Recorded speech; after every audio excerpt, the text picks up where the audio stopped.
There's a lot of people around here that have a really lot of strange ideas, and I think many of them are pretty bizarre. Michelle Angbritson keeps the HAARP computers from freezing up in between visits from the military scientists. Do you know, do you understand what they're doing here when the scientists come in? You mean when the scientists come in and shoot the beams up? Yeah, they're shooting the beams up, and I think that heats a little small space in the ionosphere, and then you've got guys that are sitting on computers, and you've got people putting up weather poles that measure weather and everything like that. I mean, there's something spooky going on here. There have been claims made by some scientists that that you could heat up the ionosphere and affect local weather. If you were to do Eastland patents, I have no doubt that's the case. Claims are being made that it could disrupt global communications. Global? Yes, No. that it could shut down another country's communication system and enhance your own. Not HAARP. Not HAARP in As it is Alaska. now. No. But you couldn't disable any systems? Those that use, if the systems used a path which was accessible to the HAARP beam, yes. Starting to sound like Eastland's invention to you? Well, remember, John Heckscher says HAARP has nowhere near the power levels Eastland talked about. It seems like this entire thing has been a matter of disinformation. Eric Nashland understands the military. He spent 15 years in the service as a radio engineer. He knows deception. It came to our attention that there was a document, a technical memorandum, I think it was 195 or something like that. And reading right in the front of it, they said that, bottom line, although this is here, it does not constitute publication. It doesn't exist. It basically doesn't exist, so it was kind of like, wow, here's the document that doesn't exist. We're talking several hundred pages of document that, doesn't exist on a project that is completely unclassified and open to the public.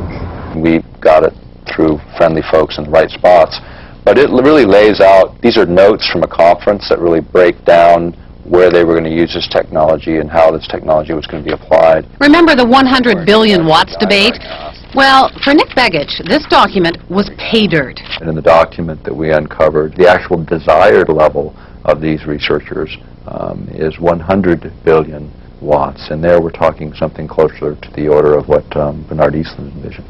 You must be familiar with Technical Memorandum 195, which talks about a desired level of 100 billion watts. Which memorandum? Technical Memorandum 195. I'm not familiar with that number. Well, it's about 600 pages, and I mean, you may not acknowledge it because it hasn't been published, but it exists. I've seen it. I don't know what Technical Memorandum 195 is, because I haven't seen it. This is a published document. It's non-released, and it's the word games that John Heckscher plays and the word games the United States military plays, and it's the word games they continue to play, and those are the things that need to end. Zap incoming missiles, disrupt global communications, and engineer the weather. And ready? There's one more. Some people believe the technology being tested here could be used for sinister projects involving humans. Radio waves messing around with people's brain waves. And guess what? The military denies this one, too.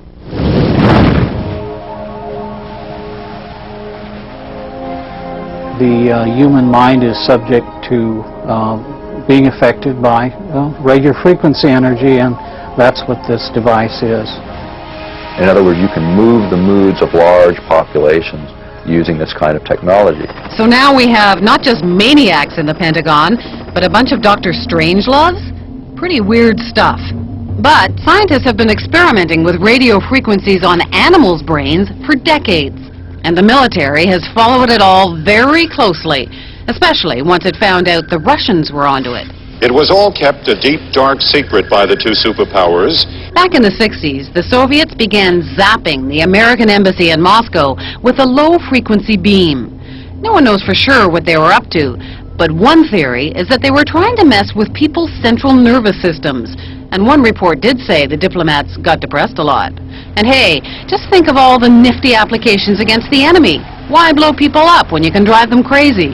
From documents dating back into the early 80s, we see that the military had discussed the possibilities of mind control through radio frequency energy.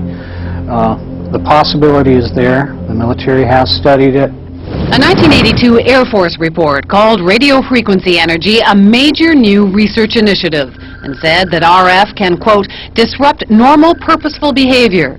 A 1987 military report called for more research on RF energy as a non-lethal weapon, while pointing out that most of the existing technology is classified.